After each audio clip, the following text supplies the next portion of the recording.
Hello friends, good morning. আশা করি সবাই ভালো আছো।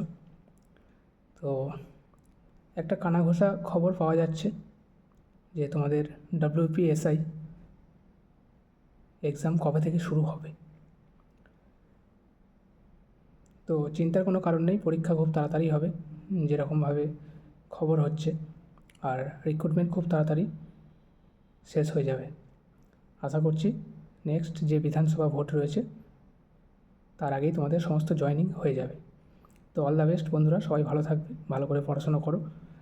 আর যে ডেটটা শুনলাম পরীক্ষার জন্য, WPSI প্রিলিমিনারি যে পরীক্ষার ডেটটা শুনলাম সেটা মোটামুটি খুব তাড়াতাড়ি চলে আসছে, আর হাতে আর টাইম নেই। এখন তো মোটামুটি মে মাস প্রায় শেষের দিকে, এরপর জুন মাস, তারপর জুলাই, তারপর আগস্ট মাস। তো কলকাতা পুলিশ কনস্টেবল এবং WP কনস্টেবল এক্সাম শুনছি আগস্টের শেষের দিকে শুরু হতে পারে। তো তারপরে পরই মোটামুটি সেপ্টেম্বর মাসে তোমাদের WPSI প্রিলিমিনারি এক্সাম শুরু হয়ে যাবে, যেটুকু শুনলাম। সঠিক খবর নয়, তবে আশা করছি মোটামুটি তোমাদের পরীক্ষা যদি আগস্ট থেকে শুরু হয়ে যায় তাহলে সব পরীক্ষাগুলোই তোমাদের পরপর আরম্ভ হয়ে যাবে। তাই হাতে আর টাইম নেই, ম্যাক্সিমাম খুব বেশি হলে হয়তো 3 থেকে 4 মাস তোমাদের টাইম থাকবে।